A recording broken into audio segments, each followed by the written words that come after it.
आज का हमारा लेक्चर पुराने लेक्चर की कॉन्टिन्यूटी पर मबनी है, जो कि असल में था calculation of mass and radius of isotopes using mass spectrometer.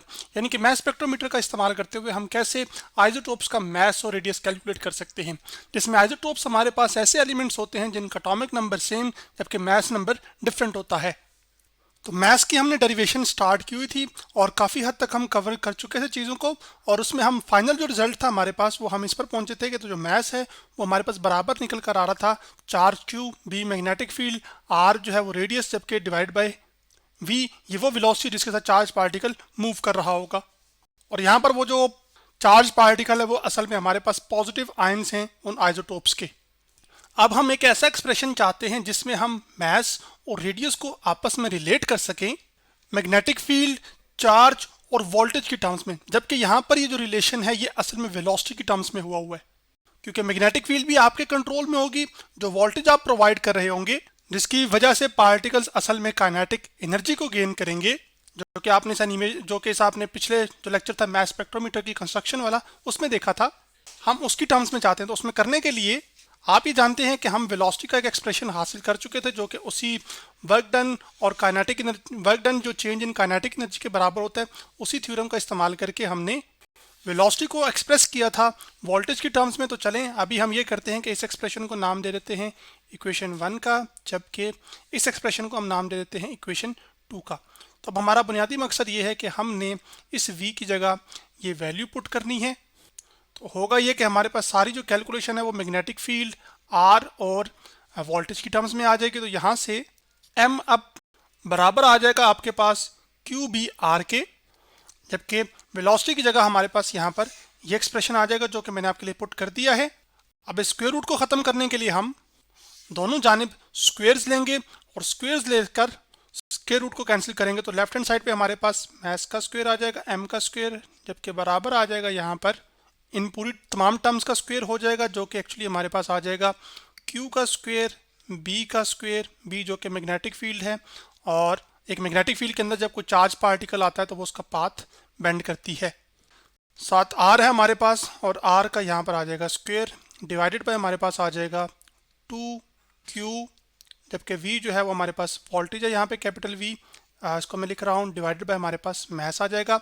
अब हम इस एक्सप्रेशन को सिंप्लीफाई करने के लिए ये जो यहाँ पर हमारे पास टर्म पूरी की पूरी डिवाइड हो रही है, एक तो ये कर सकते हैं इसको पूरी को लेफ्ट हैंड साइड पे ले जाएं और मल्टीप्लाई करवा दें, या फिर ये पॉसिबिलिटी है या ये कर सकते हैं कि आपके पास ये जो m इधर डिवाइड हो रहा है वो इधर ऊपर मल्टीप्लाई करवा दें। तो हम यही स्टेप कर लेते हैं। तो m आ जाएगा हमारे पास, m का स्क्वेयर इक्वल टू आ जाएगा m टाइम्स q का स्क्वेयर, b का स्क्वेयर और r का स्क्वेयर। तो q का स्क्वेयर आ जाएगा, b का स्क्वेयर आ जाएगा और r का स्क्वेयर आ जाएगा, डिवाइडेड बाय 2q और साथ v आ जाएगा।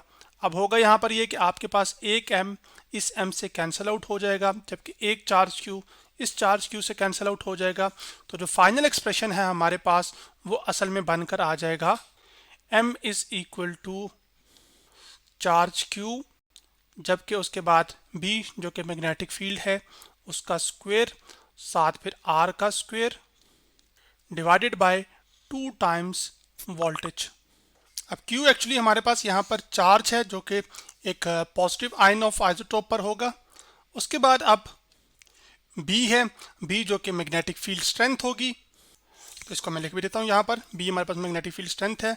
उसके बाद जो V है वो एक्चुअली वोल्टेज अप्लाइड है, तो V हम यहाँ पे लिख लेंगे वोल्टेज अप्लाइड, जबकि R वो रेडियस ऑफ पाथ होगा।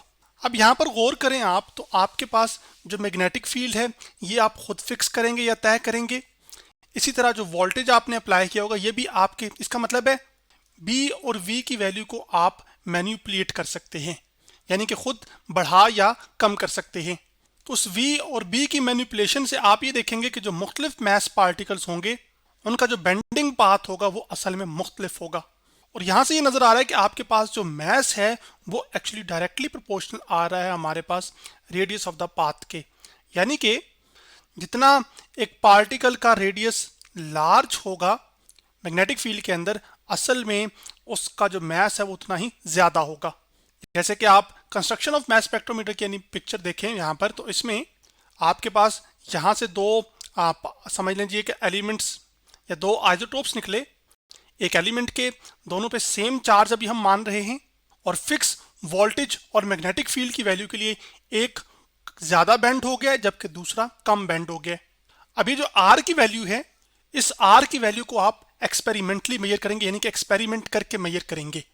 जैसे अगर हम इस पाथ का देखें तो जो सेंटर है वो लगभग कहीं यहाँ बन रहा होगा, तो इस पॉइंट से लेकर यहाँ तक का जो फासला होगा उसको हम कह लेते हैं R1।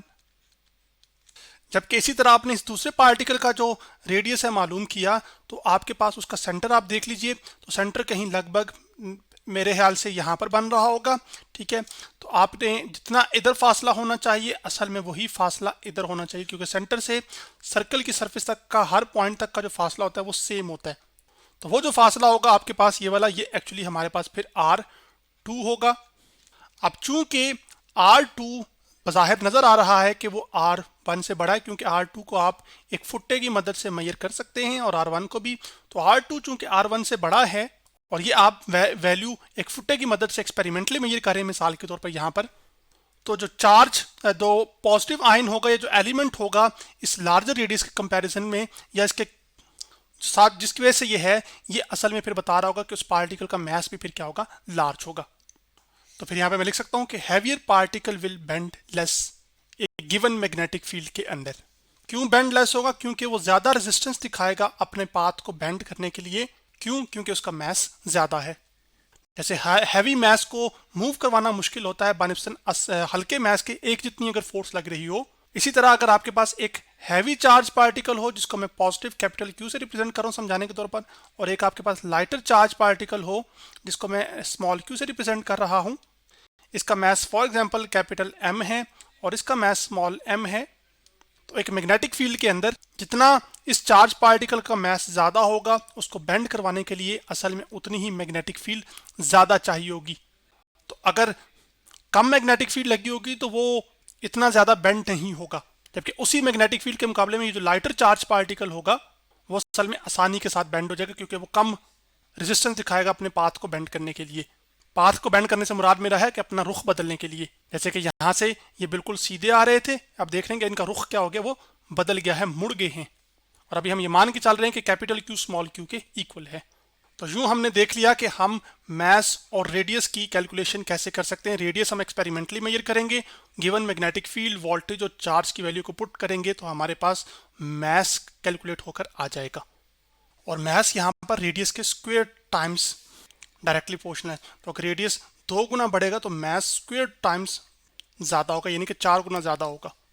अब इसी वजह से मास स्पेक्ट्रोग्राफ को हम यूज़ करते हैं ताकि आइसोटोप्स ऑफ जो एलिमेंट्स हैं उनमें डिस्टिंग्विश किया जा सके कि कौन सा हैवियर आइसोटोप है और कौन सा लाइटर। जैसे आपके पास हाइड्रोजन के 3 आइसोटोप्स हैं, प्रोटियम, ड्यूट्रियम और ट्रीटियम।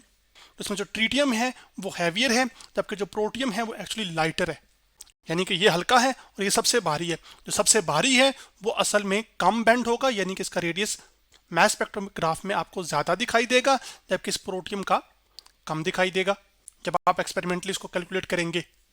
इसी तरह जो फाइनल पॉइंट रिलेटेड है इस कैलकुलेशन से वो ये है कि आप मास स्पेक्ट्रोग्राफ को या मास स्पेक्ट्रोग्राफ को हम इस्तेमाल कर सकते हैं चार्ज टू मास रेशो को मालूम करने के लिए। तो आप इसी एक्सप्रेशन को अगर मैं आपके सामने फॉर एग्जांपल कॉपी करूं यहाँ से और यहाँ पर आपके सामने रखूं, तो अब आप देख सकते हैं कि ये जो 2v इधर डिवाइड हो रहा है उधर जाके मल्टीप्लाई हो जाएगा, तो इसको मैं मल्टीप्लाई करके लिख लेता हूँ। फिर हमारे पास जो B R square right hand side पे मल्टीप्लाई और लेफ्ट हैंड साइड पे जाके डिवाइड होएगा तो बी स्क्वायर आर स्क्वायर आ जाएगा। तो आपके पास लेफ्ट हैंड साइड पे जो m मल्टीप्लाई हो रहा है ये असल में राइट हैंड साइड पे डिवाइड हो जाएगा। तो q जो है हमारे पास चार्ज है, m जो है वो मास है। तो यूं चार्ज टू मास रेशियो जो है उसको भी हम मेजर कर सकते हैं यूजिंग मास स्पेक्ट्रोग्राफ। अब charge to mass ratio calculate करना बहुत इंपॉर्टेंट हो जाता है। इसी वजह से आपके पास जो जे थॉमसन था उसने असल में चार्ज टू मास रेशियो की कैलकुलेशन से ही ये एक इलेक्ट्रॉन को डिस्कवर किया था जो कि एक एटम का हिस्सा है। तो इस वजह से चार्ज मास रेशियो बहुत इंपॉर्टेंट है। तो यूं आज हमने calculation of mass and radius of isotopes using mass spectrometer के बारे में पढ़ा और उसके साथ साथ ये देखा कि उसकी एप्लीकेशंस क्या क्या हैं।